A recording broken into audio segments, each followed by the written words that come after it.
اعوذ باللہ السمیع العلیم من الشیطان الرجیم بسم اللہ الرحمن الرحیم والذین جاءوا من بعدهم یقولون ربنا اغفر لنا ولإخواننا الذین سبقونا بالایمان صدق اللہ مولانا العظیم وصدق رسولہ النبی الکریم۔ نہایت ہی واجب الاحترام بزرگوں، دوستوں، عزیز ساتھیوں، ہم عقائد اہل سنت والجماعت کی مناسبت سے گفتگو کرتے چلے آ رہے ہیں۔ اس سے پچھلے جمعہ پر ہم نے وما اہل بہ لغیر اللہ کے تحت تفسیر اور فقہ کی روشنی میں تفصیلی گفتگو کی تھی، اور ہم اس نتیجے پر پہنچے تھے قرآن کی تفاسیر کی روشنی میں کہ وہ جانور جس پر بوقت ذبح تکبیر یعنی بسم اللہ واللہ اکبر پڑھا جاتا ہے، یا کوئی نظر مانتے ہیں یا منت مانتے ہیں، تو وہ فقط اللہ کی رضا کے لیے ہوتی ہے، اللہ کے نام پر ہوتی ہے، اس کے قرب کو پانے کے لیے ہوتی ہے، اور اس کا ایصال ثواب زندہ مردہ اپنا بیگانہ ولی ہو کہ نبی ہو ان سب کے لیے ہوتا ہے، اور ایسا کرنا جائز ہے، مباح ہے، سنت ہے، اور قرآن اور حدیث اور آثار صحابہ و اہل بیت اور بزرگان دین کے اقوال و افعال کے مطابق ہے۔ اس کے بعد اسی کے متعلقہ اگلا مضمون ہے ایصال ثواب، کیونکہ ہم جو بھی برسی ہو، عرس ہو، میلاد کے لیے لنگر کا اہتمام ہو، محرم الحرام کے حوالے سے ہو یا کسی بھی حوالے سے ہوتا ہے، تو ہمارا مطمع نظر، ہماری نیت اللہ کی رضا ہوتی ہے اور اللہ کا قرب ہوتا ہے، اور اس کا ثواب ہم کسی دوسرے کو ایصال کرتے ہیں، چاہے وہ عام مرحومین ہوں، اولیاء کاملین ہوں، یا انبیاء کرام ہوں، حتیٰ کہ رسول کائنات کی ذات مقدسہ ہو۔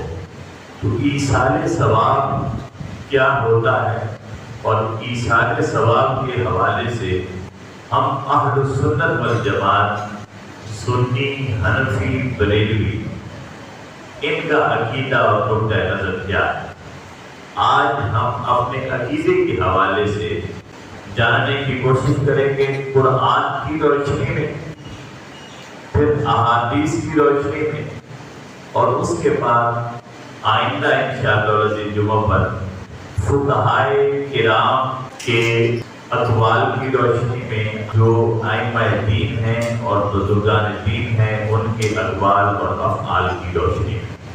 تو ہمارا عقیدہ ہمارے لیے بھی سمجھنا ضروری ہے، اور اس حد تک سمجھنا ضروری ہے کہ کسی دوسرے کو سمجھانا پڑے تو ہم پھر آسانی سے اسے سمجھا بھی سکیں، کیونکہ ہم خود جس عقیدے پر کاربند ہوتے ہیں، جس عقیدے کے مطابق چل رہے ہوتے ہیں، اس عقیدے کی ہمیں خود سمجھ نہیں ہوتی۔ جب خود سمجھ نہیں ہوتی تو کوئی دوسرا آدمی جب سوال کرتا ہے تو ہمارے پاس اس کا جواب نہیں ہوتا، سوائے گالی گلوچ کے، لڑنے جھگڑنے کے، اور کوئی جواب نہیں ہوتا۔ تو اس لیے اپنے عقائد اور عقیدے میں جتنی بھی چیزیں آتی ہیں، اور ہمارا معقول ہے عقیدے میں جتنا بھی، اس معقول کو اور ان عقائد کو سمجھنا ہمارے لیے بہت ضروری ہے، ہر بڑے چھوٹے کے لیے۔ تو سب سے پہلے تو یہ جاننا ضروری ہے کہ ہم جس عقیدے پر کاربند ہیں، جو عقیدہ ہم اپنائے ہوئے ہیں، کیا قرآن اور حدیث میں اس کا کوئی ثبوت موجود ہے؟ اگر تو ہے تو پھر ہم عقیدہ حقہ پر ہم عمل کر رہے ہیں، اور اگر نہیں ہے تو اپنے عقیدے کو درست کرنا چاہیے،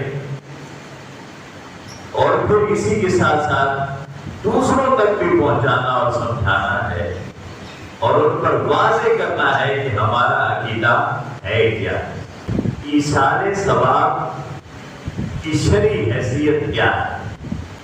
قرآن کی روشنی میں اور احادیث کی روشنی میں ہم جانیں گے، اور اس کے ذریعے ہم اپنے عقیدے کو بھی سمجھیں گے اور دوسروں پر بھی واضح کریں گے کہ ہمارا عقیدہ ایثار ثواب کے حوالے سے کیا ہے۔ اس کو سمجھنے سے پہلے، عقیدے کی ذکر کرنے سے پہلے یہ جان لیں کہ ہم جو عبادت کرتے ہیں، ہم شب و روز میں مختلف عبادتیں کرتے ہیں۔ اہل ایمان کے معمولات ہیں بہت سارے عبادات میں، تو یہ جو ہم عبادتیں کرتے ہیں مختلف، ان کی بنیادی طور پر 3 قسمیں ہیں عبادت۔ ایک ہے بدنی عبادت، جس میں ہمارا بدن انوالو ہوتا ہے، جو ہم اپنے بدن کے ذریعے کرتے ہیں۔ وہ کیا ہے؟ نماز ہے، روزہ ہے، اس میں ہمارا بدن شامل ہوتا ہے۔ نماز کے لیے ہم قیام کرتے ہیں، رکوع کرتے ہیں، سجدہ کرتے ہیں، قعدہ کرتے ہیں، سلام پھیرتے ہیں، یہ ہمارا انوالومنٹ ہوتی ہے۔ پھر ہماری زبان پر الفاظ ہوتے ہیں، وہ زبان بھی ہمارے بدن کا حصہ ہے۔ ہم نماز پڑھتے ہیں نا، کہتے ہیں التحیات للہ والصلوات والطیبات۔ یہ جو تحیات ہے یہ زبانی عبادتیں ہیں، یعنی ذکر و اذکار ہے، قرآن کی تلاوت ہے، دعا ہے، استغفار ہے، یہ زبانی عبادتیں۔ اور والصلوات یہ بدنی عبادتیں جو ہمارا بدن کرتا ہے۔ والطیبات اور پاکیزہ چیزیں یہ جو ہماری مالی عبادتیں، جو ہم زکوٰۃ اور خیرات اور حج وغیرہ کے طور پر اور جہاد کے طور پر استعمال کرتے ہیں، عمل میں لاتے ہیں۔ تو بدن کی عبادت کیا ہے؟ نماز ہے، روزہ ہے، تسبیح ہے، تحلیل ہے، ذکر و اذکار ہے، قرآن کی تلاوت ہے، اسی طرح دعا ہے جو ہم اپنے لیے مانگتے ہیں یا دوسروں کے لیے مانگتے ہیں، یہ سب بدنی عبادتیں۔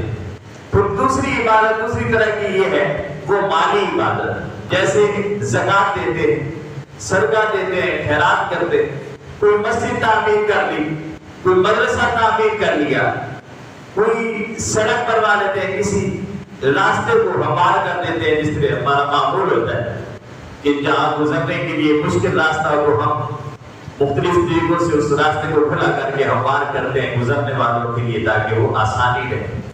پھر اسی طرح کوئی کنواں کھدوا لیتے ہیں، واٹر سپلائی کا کام کر لیتے ہیں، کوئی رفاع عامہ کا جو کام ہوتا ہے جس میں پیسے خرچ ہوتے ہیں، اسے مالی عبادت کہتے ہیں۔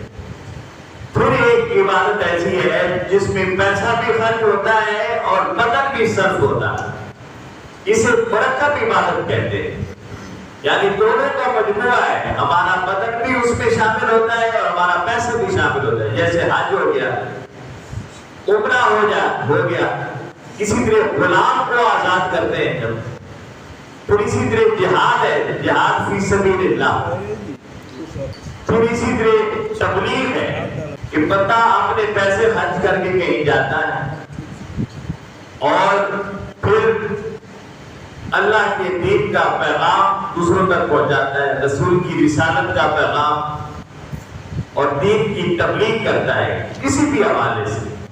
اس کے لیے کوئی خاص طبقہ یا کوئی خاص گروہ مخصوص نہیں ہے، ہر شخص اپنی جگہ پر مبلغ ہے۔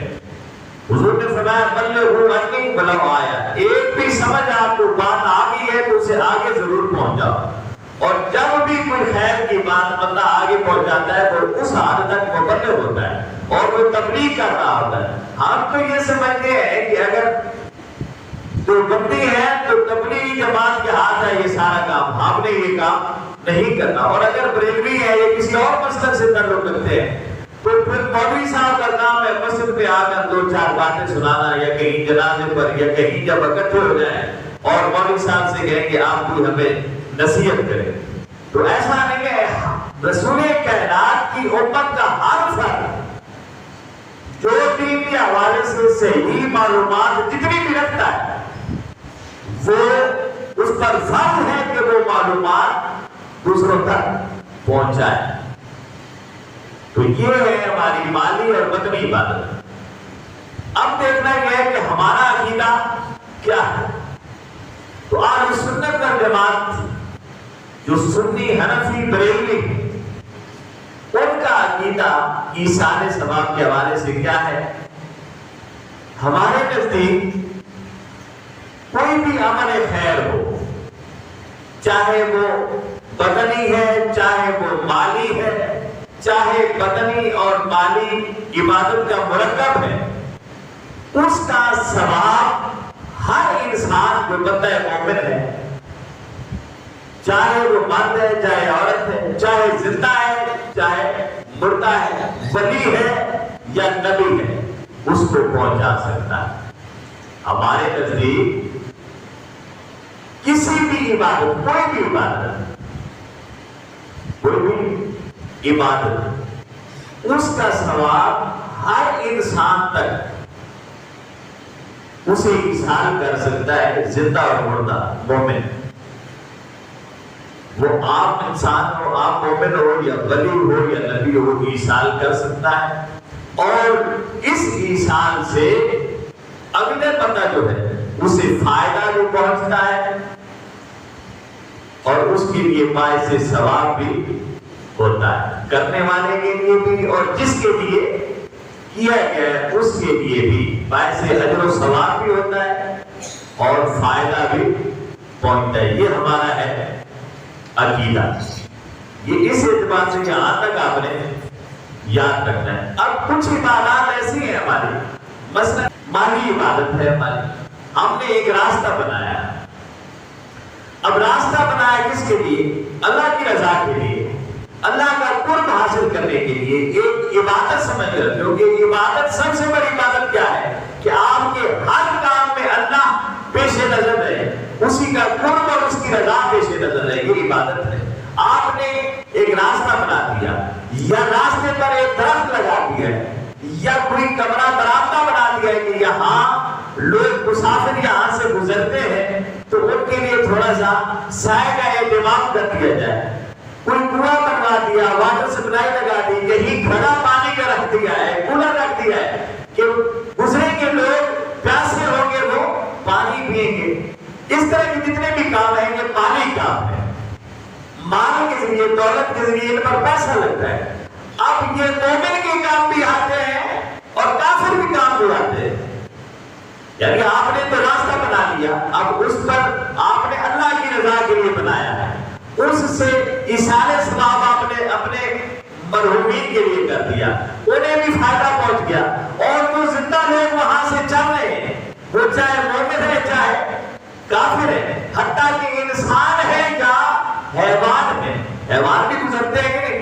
حیوان ہے. آپ نے پانی کا کنواں کھدوایا ہے یا واٹر سپلائی کا کوئی کام کوئی انتظام کیا ہے تو اس سے جانور بھی پانی پی رہے ہیں اور پودوں اور درختوں کو بھی وہ پانی لگ رہا ہے. تو آپ نے سارا کام اللہ کی رضا کے لیے کیا. اب چاہے وہاں سے کوئی مومن فائدہ اٹھائے اور چاہے کوئی کافر، چاہے انسان چاہے حیوان، حیوانات ہو نباتات ہو، جو بھی فائدہ اٹھائے گا، آپ کا کام کیونکہ اللہ کی رضا کے لیے تھا، آپ نے جس کے ایصال ثواب کے لیے کیا اسے ثواب مل گیا اور باقی مخلوق کو اس سے فائدہ حاصل ہوگا.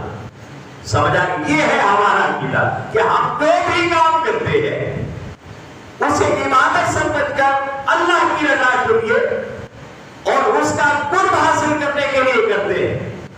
اس کا ایصال ثواب اپنے زندوں کو بھی دے سکتے ہیں اور مردوں کو بھی دے سکتے ہیں. فرق اتنا ہے کہ مردے کو اس کی بخشش اور مغفرت کی صورت میں وہ ثواب ملتا ہے اور زندہ کو اس سے فائدہ پہنچتا ہے، نفع پہنچتا ہے، اسے سہولتیں اور آسانیاں ملتی ہیں.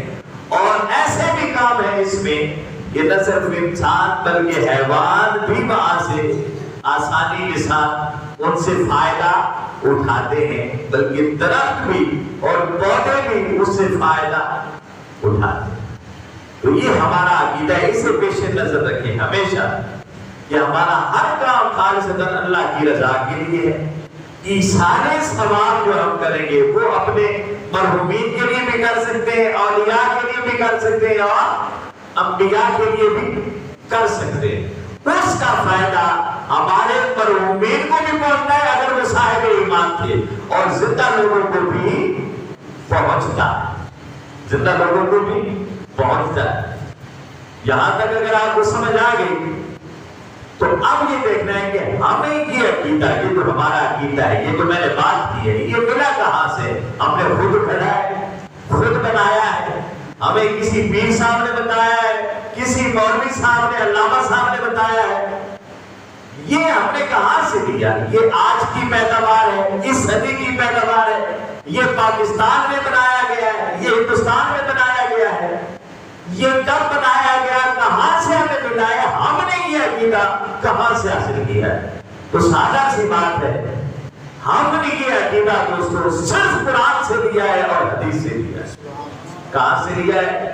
قرآن سے اور حدیث۔ ہمارا یہ عقیدہ من گھڑت کہانی نہیں ہے، یہ ہماری قلبی یا نفسانی خواہش کے تحت نہیں ہے، بلکہ یہ اللہ کے بتائے ہوئے احکامات کے مطابق ہے۔ ہم جب میں قرآن کی آیات پڑھوں گا، 12-13 مقامات ایسے ہیں قرآن میں جو میں نے یہاں آپ کے لیے چن کر لایا ہوں، جو مقامات اللہ کے انبیاء کی سنت ہے۔ کس کی سنت؟ یعنی ایثار ثواب کرنا یہ کسی عام آدمی کی سنت نہیں، بلکہ خود بنیادی طور پر انبیاء کی سنت ہے۔ میں نے آیت کریمہ پڑھی ہے سورہ حشر کی، جو ابتدا میں موضوع کے طور پر میں نے پڑھی کہ والذین جاءوا من بعدہم، وہ لوگ جو ان کے بعد پیدا ہوئے، یقولون، وہ کہتے ہیں، ربنا اغفر لنا، اے اللہ ہمیں بھی بخش دے، ہمیں بھی بخش دے، ولاخواننا الذین سبقونا بالایمان، اور ہم سے پہلے جو ہمارے بھائی حالت ایمان میں اس دنیا سے رخصت ہو گئے انہیں بھی بخش دے۔ تو ہم یہ ایثار ثواب ہے، ہم دعا کر رہے ہیں۔ ایثار ثواب میں دعا بنیادی چیز ہے۔ دعا ضروری نہیں ہے آپ پیسہ خرچ کریں، ضروری نہیں کہ آپ لنگر بنائیں گے، بچ سکتا ہے، لیکن ضروری نہیں کہ آپ کہیں کہ میرے پاس تو پیسے نہیں، میں ایثار ثواب کیسے کروں، میرے پاس تو اتنی ہمت نہیں ہے۔ تو بھائی آپ دعا کریں، قرآن بتا رہا ہے کہ کچھ اور پاس نہیں، الفاظ جو ہے نا آپ کے پاس، احساسات جو ہے نا اپنے پاس، تو ہاتھ اٹھائیے اللہ کی بارگاہ میں دعا کریں کہ مولا جو ہم سے پہلے حالت ایمان میں گزر گئے ان سب کو معاف فرما دے، ان سب کو معاف فرما دے۔ اور آقا فرماتے ہیں سب سے مقبول دعا جس کے قبول ہونے میں کوئی شک نہیں، وہ دعا کون ہے؟ جو ایک آدمی کسی دوسرے کے لیے کرتا ہے، جو ایک آدمی کسی دوسرے کے لیے کرتا ہے وہ مقبول دعا ہوتی ہے۔ اب میں کیا جانوں کہ آج سے 100 سال پہلے یا 10 سال پہلے یا 15 سال پہلے یا آج کے دن کون کہاں حالت ایمان میں فوت ہوا ہے؟ ہمیں کوئی خبر ہے؟ کتنے لوگ کہاں پر پوری دنیا میں کون فوت ہوا، کس حال میں فوت ہوا، کون حالت ایمان میں فوت ہوا؟ جب میں نے کہا ربنا اغفر لنا ولاخواننا الذین سبقونا بالایمان، مولا جو موت میں ہم سے پہلے گزر گئے انہیں دعا فرما دے، ان کی بخشش فرما دے۔ تو میں تو جانتا نہیں تھا، میں نے دعا کی، وہ جو آج کے دن تک، آج کے اس لمحے تک جو اس دنیا سے رخصت ہو گیا، وہ میری دعا سے بخشا گیا۔ تو اس سے بہترین صدقہ، قرآن سے بہترین صدقہ اور کوئی ہے جس پر کچھ بھی نہیں رہتا، صرف الفاظ لگتے ہیں، صرف نیت لگتی ہے، صرف خلوص لگتا ہے، بس دعا مانگ لیں۔ تو یہ سب سے پہلی آیت کریمہ ہے، اور یہ مفسرین امام قرطبی، امام طبری، امام ابن کثیر، امام بغوی، امام فخر الدین رازی، ان سب نے کہا کہ یہ دعا جو قرآن میں لکھی ہوئی ہے تو اس کا مطلب کیا ہوا؟ اس سے معلوم ہوتا ہے کہ مرحومین کے لیے دعا کرنا شریعت میں جائز ہے، یہ شریعت میں، اگر شریعت میں، ہماری شریعت میں، شریعت محمدی میں جائز نہ ہوتی تو یہ آیت قرآن میں نہ ہوتی، کیونکہ یہ ہمارا نصاب ہے، ہم نے اس نصاب کے مطابق چلنا ہے۔ جو 8ویں کا بچہ ہے اس نے 9ویں کا نصاب نہیں پڑھنا، اس نے کون سا نصاب پڑھنا ہے؟ 8ویں کا جو نصاب سلیبس ہے اس نے وہ پڑھنا ہے۔ ہم رسول کی امتی ہیں، ہمارا نصاب حیات قرآن ہے، اور اس نصاب میں لکھا ہوا ہے کہ اہل ایمان وہ ہیں جو کہتے ہیں مولا ہمیں بھی بس، اور ہم سے پہلے آدم علیہ السلام سے لے کر ہم سے پہلے تک جتنے حالت ایمان میں اس دنیا سے رخصت ہوئے ان سب کی بخشش فرما۔ تو یہ ہمارا نصاب ہے، اور یہ شریعت کے عین مطابق ہے، جائز ہے، یہ حرام یا شرک نہیں ہے، اور نہ یہ ایصال ثواب کرنے والا مشرک کہلاتا ہے، اور نہ ایصال ثواب کی غرض سے دعا کرنے والا جب مشرک نہیں تو لنگر پکانے والا، جب دعا کرنے والا مشرک نہیں ہے تو کھانا پکانے والا، کسی کو پانی پلانے والا، کسی بھوکے کو کھانا کھلانے والا وہ کیسے مشرک ہو سکتا ہے؟ کیونکہ اس نے کس کے لیے کیا؟ اللہ کے لیے۔ کس کے لیے کیا؟ اللہ کے لیے کیا ہے، تو یہ شرک نہیں بنتا۔ تو ان تمام آئمہ نے بتایا، تفسیر تبری، تفسیر قرطبی، تفسیر ابن کثیر، تفسیر بغوی، تفسیر کبیر، یہ اور بے شمار تفاسیر ہیں، وہ یہ بتا رہی ہے کہ یہ ایسا عمل یہ شریعت میں جائز ہے، پسندیدہ ہے، مستحب ہے، مباح ہے، اور اس سے اگر یہ آ گیا ہے عمل اور یہ حکم آ گیا ہے تو اس کا مطلب کیا ہے؟ اس سے ہمارے مرے ہوئے کو فائدہ پہنچتا ہے، فائدہ پہنچتا ہے۔ اور آگے بہت ساری حدیث ہے، میں آیات کو تھوڑا سا لینا چاہتا ہوں، اور امید ہے کہ یہ آیات کو ہماری اس یہاں آج کے اس وقت میں مکمل تو نہیں ہو سکے گی، ہو سکتا ہے 2 آیتیں پڑھے، 12 آیات ہے، پھر احادیث کا انبار ہے، پھر فقہاء کے اقوال ہے، اور پھر بزرگان دین اور بہت ساری چیزیں، یہ انشاءاللہ آگے چلے گا۔ ہم کوئی یتیم نہیں ہے اپنے عقیدے میں، سمجھ آئی بات کی؟ ہم اپنے عقیدے میں یتیم نہیں ہے۔ اگر اسی موضوع پر بولا جائے تو کئی جملے لگ سکتے ہیں میرے، باقی اہل علم کی اور بات۔ ہم اپنے عقیدے میں اور عقیدے کے کسی بھی باب میں ہم یتیم، یہ یاد رہے، ہم یتیم، ہمیں ڈرنے کی ضرورت ہے۔ یتیم ڈرتا ہے جس کا باپ نہیں ہوتا کہ کون کیا خبر کس وقت مارے، گالی دے دے۔ ہم یتیم نہیں، ہم اس لیے ہم خود یتیم کیوں بنے ہوئے ہیں؟ یتیم نہیں ہے، ہمارا عقیدہ قرآن پر ہے، حدیث پر ہے، اور اہل بیت کے بتائے ہوئے طریقے کے مطابق ہے، اصحاب کے بتائے ہوئے اور اپنائے ہوئے طریقے کے مطابق ہے، تابعین تابعین کے اپنائے ہوئے طریقے کے مطابق ہے۔ تو مفسرین نے کہا کہ یہ شرعاً جائز بھی ہے، اور اس سے مردے کو فائدہ بھی پہنچتا ہے، اور زندہ کو بھی اس کا فائدہ پہنچتا ہے۔ پھر دوسری، اب یہاں یہ جو آیت ہم نے پڑھی ہے، اس میں جو 2-3 چیزیں ہیں وہ میں ایک بار پھر دوہرا دیتا ہوں کہ وفات یافتہ مسلمان یعنی فوت شدہ مسلمان کے لیے دعا کرنا قرآن سے ثابت ہے۔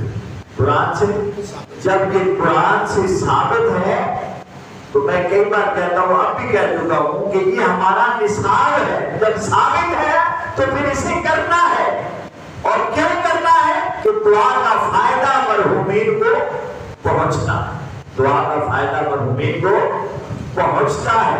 اور یہ ایصال ثواب بنیادی طور پر یہ قرآن کی دلیل ہے، کس کی؟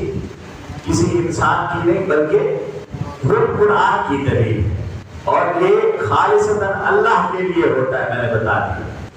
اب آگے دیکھیں، نماز میں ایک دعا ہم ہر آخری رکعت میں پڑھتے ہیں، اور یہ حضرت ابراہیم علیہ السلام کی دعا ہے۔ اس سے پہلے جو دعا مانگی وہ اہل ایمان کی دعا ہے، وہ نیک ہو، بد ہو، ولی ہو، غیر ولی ہو، ان کی دعا ہے۔ دعا پڑھ رہا ہوں یہ کس کی ہے؟ حضرت ابراہیم علیہ السلام کی دعا.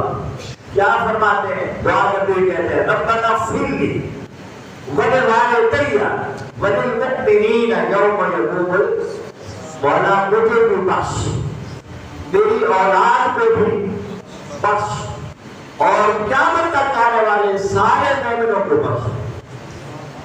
وللمؤمنین اور سارے مومنوں کو بخش دے.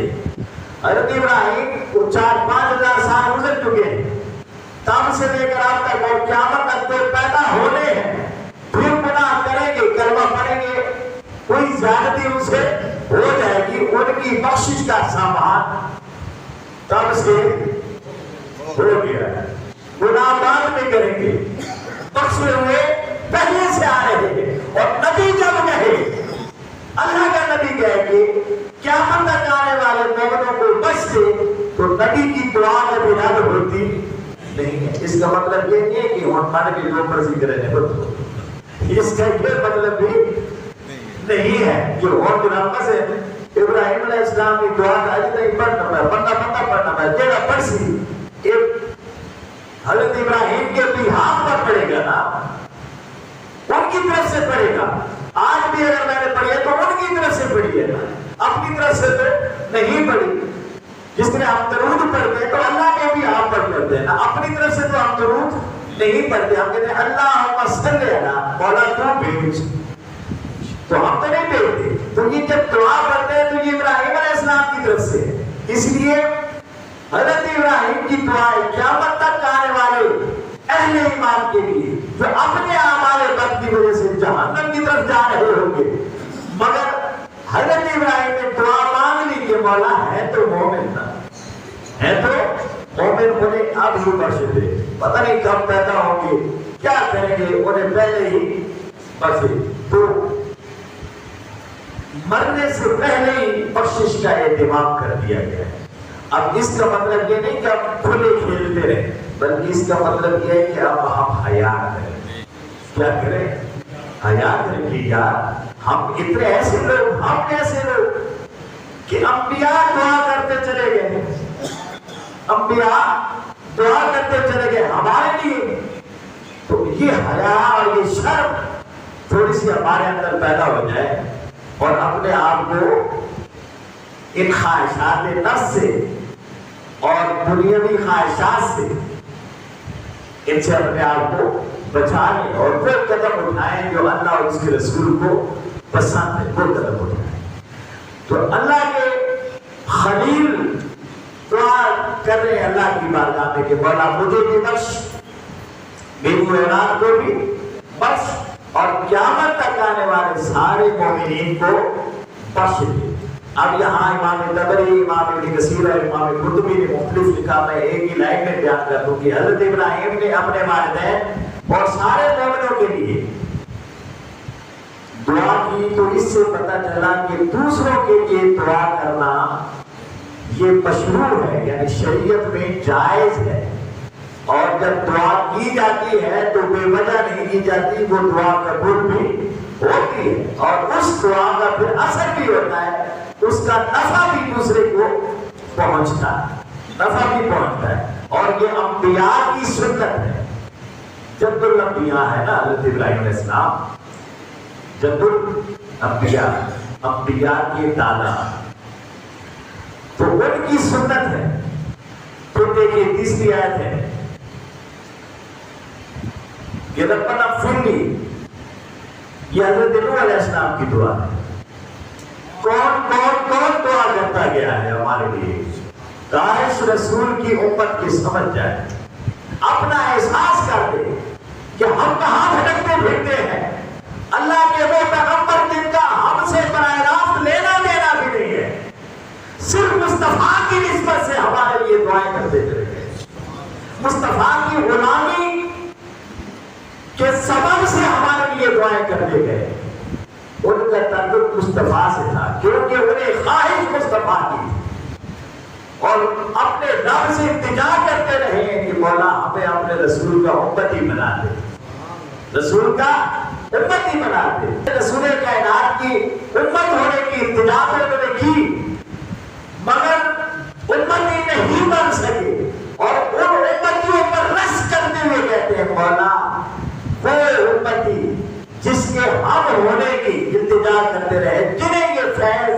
اور یہ نسبت نصیب ہو گئی ہے، ان پہ کرم فرما، ان کے گناہوں کو معاف فرما، ان کے گناہوں کو معاف فرما دے۔ کیا کرم ہے، کاش ہمیں احساس ہو جائے۔ تو حضرت نوح علیہ السلام دعا کرتے ہیں، رب اغفرلی، مولا مجھے بخش دے، مولا مجھے بخش دے، ولوالدیّ، میری آباء و اجداد کو بھی بخش دے، ولمن دخل بیتی، اور جو مومن ہو کر میرے گھر میں آ جائے اس کی بھی مغفرت فرما، مومن ہو کر میرے گھر میں آ جائے اس کی بھی مغفرت فرما، وللمؤمنین والمؤمنات، اور ہر مومن کو بخش اور ہر مومن عورت کی بخشش فرما۔ حضرت نوح علیہ السلام دعا کر رہے ہیں، ولا تزد الظالمین الا تبارا، اور جو ظالم ہے انہیں ہلاکت کے سوا کچھ ملتا نہیں، ہلاکت کے سوا کچھ نہیں ملتا۔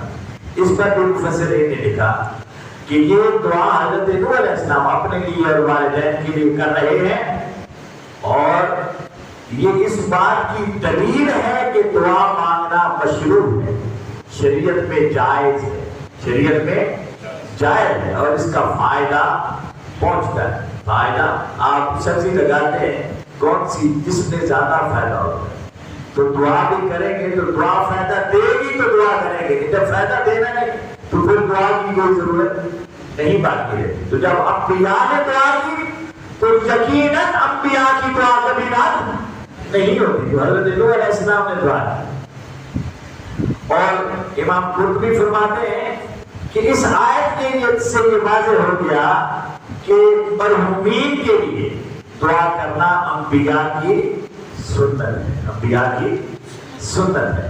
پھر دیکھیے کہ اللہ رب العزت فرما رہا ہے رسول کائنات سے، وہ تو حضرت ابراہیم نے مانگی اور حضرت نوح نے مانگی، اب کون مانگ رہا ہے؟ اب کون مانگ رہا ہے؟ خود رسول خدا مانگ، جس کے لیے اللہ نے پوری کائنات کو بنایا ہے، اور کس کے لیے مانگ رہا ہے؟ ہم جیسوں کے لیے مانگ۔ ہم اپنے گریبانوں میں جھانکیں اور دیکھیں ہم کیا ہے، اور وہ محبوب کائنات، محبوب ربی کائنات ہمارے لیے ہاتھ اٹھا رہا ہے، اور ہاتھ اٹھانے کو کہہ کون رہا ہے؟ خود خدا کہہ رہا ہے۔ کیونکہ گویا یوں لگتا ہے جیسے اللہ کہتا ہے محبوب میرا یہ قانون ہے کہ میں گناہگاروں کو سزا دیتا ہوں، قانون ہے نا، میرا یہ قانون ہے کہ میں گناہگاروں کو سزا دیتا ہوں، نیکوکاروں کو صلہ دیتا ہوں، جزا دیتا ہوں۔ ایک کے لیے میں نے جنت بنا رکھی ہے، دوسرے کے لیے میں نے جہنم بنا رکھی ہے، کہ میرا قانون ہے۔ میں نے آزمائش کے لیے، آزمانے کے لیے انسان کو کائنات میں بھیجا ہے، میرا قانون ہے، قانون بدل نہیں سکتا۔ محبوب اس قانون کو بدلنے کے لیے تجھے لب کھولنے ہوں گے، اپنی امت کی بخشش کی دعا مانگنی ہوگی، کہیں وہ میرے قانون کی زد میں نہ آ جائے، میرے قانون کی زد میں نہ آ جائے۔ محبوب ذرا اپنے لب کھول اور دعا مانگ کے مولا میری امت کو بخش دے۔ تو دعا مانگے گا، وکیل ہی میں تیرے بولنے کی قسمیں بھی کھاؤں گا، تیری امت کو بخش بھی دوں گا، اس کی مغفرت بھی فرما دوں گا۔ اب اللہ کا قانون یہ ہے کہ ہمارے اعمال کے مطابق ہمیں سزا دے، مگر وہ چاہتا ہے کہ محبوب کا امتی ہو اور میں اسے سزا دوں، لیکن امتی کے کرتوت ایسے ہیں کہ سزا کا حقدار بنتا ہے، سزا کا حقدار بنتا ہے۔ ادھر اللہ اپنے محبوب سے کہتا ہے محبوب یہ میرے گیڑے میں آنے والے ہیں، یہ گناہگار ہیں، جہنم میں چلے جائیں گے، اور تیرے ہوتے ہوئے تیرے امتی جہنم میں جائیں، یہ میری غیرت محبت گوارا نہیں کرتی، اس لیے محبوب ان کے لیے ہاتھ اٹھا دے، تاکہ تیرے اٹھے ہوئے ہاتھوں کو دیکھ کر ان کے گناہوں سے صرف نظر کرتے ہوئے ان کی بخشش کر دوں، ان کی مغفرت فرما دوں۔ تو اللہ کیا فرما رہا ہے؟ سورہ محمد ہے، اللہ فرما رہا ہے وَاسْتَغْفِرْ لِذَنبِكَ وَلِلْمُؤْمِنِينَ وَالْمُؤْمِنَاتِ۔ معبود بڑی خوبصورت بات ہے، اس کے بعد ختم کرتے ہیں، بہت خوبصورت بات۔ اب اللہ رب العزت اپنے محبوب سے کہہ رہا ہے، اس محبوب سے جسے اس نے اپنے ہاتھوں سے تراشا، اپنے نور سے بنایا ہے، تو آپ یہ سمجھ سکتے ہیں کہ اللہ کا نور معاذ اللہ کوئی گناہ کر سکتا ہے؟ سمجھ سکتے ہیں کوئی خطا کر سکتا ہے؟ اور اسی نور سے اللہ نے اپنے محبوب کو بنایا، تو کیا محبوب کوئی گناہ تو دور کی بات ہے خطا بھی نہیں کر سکتا؟ تو اللہ رب العزت نے صرف ہمیں حوصلہ دینے کے لیے کہ معافی مانگنا کوئی ایڈا اوکھا کام نہیں تھی، یہ بھی لہائی نہیں تھی کہ تسی سمجھو میں منم تھی کہ میں معافی کر لوں، یہ کوئی لہائی والی بات نہیں ہے، اس میں بے عزتی نہیں ہے، اس میں اپنے آپ کو کم تر نہ سمجھے، حوصلہ دینے کے لیے کہا محبوب میں جانتا ہوں تیرے امتی بڑے بڑے عجیب امتی ہوں گے، اکڑیل بھی ہوں گے، اپنے آپ کو بڑا توڑا خان سمجھتے ہوں گے، اپنی وہم میں رہتے ہوں گے، اور جب تو کہے گا کہ معافی مانگو تو میں ہاں کہ ہم معافی مانگیں، اس لیے محبوب ان کو سکھانے کے لیے پہلے تو خود معافی مانگ لو، تاکہ انہیں پتا چلے کہ امام الانبیاء اگر ایسا کر سکتا ہے جو ہر خطا سے پاک ہے، اگر وہ ایسا کر سکتا ہے تو ہم تو ہیں ہی گناہوں میں گندے ہوئے اور نچلے ہوئے لوگ۔ تو ہمیں سمجھانے کے لیے اللہ نے فرمایا بس تب پھر لے سکتے محبوب اپنے گناہوں کی معافی مانگ، جو گناہ کیے ہی نہیں، صرف ہمیں سمجھانے کے لیے، ہمیں ایک راہ دکھانے کے لیے۔ تو اللہ نے اپنے محبوب سے کہا انہیں ذرا سمجھا کہ ایسے مانگی جاتی ہے، ایسے بخشش مانگی جاتی ہے، اور وَلِلْمُؤْمِنِينَ وَالْمُؤْمِنَاتِ، پھر ان سے کہہ اور ان کے لیے بھی مومن مردوں اور عورتوں کے لیے بخشش اور مغفرت طلب کر۔ تو اللہ کے محبوب جب ہاتھ اٹھائیں گے تو رسول کائنات کی دعا کو کبھی انبیاء کی دعا کبھی رد نہیں ہوتی، تو امام الانبیاء کی دعا کیسے رد ہو سکتی ہے؟ پھر اس پر مفسرین نے بہت کچھ لکھا ہے، اور اس سے ایک بات یہ بھی سمجھ آ گئی کہ بخشش کی اور مغفرت کی دعا رسول کائنات نے کی، اور اس کا حکم خود رب کائنات نے دیا۔ گویا دعا مانگنا ہمارے نصاب میں ہے، انبیاء کا عمل ہے، اللہ کی تربیت ہے، اور اس کا حکم ہے، اس کا حکم ہے۔ تو اللہ رب العزت ہمیں دعا مانگنے کی توفیق عطا فرمائے۔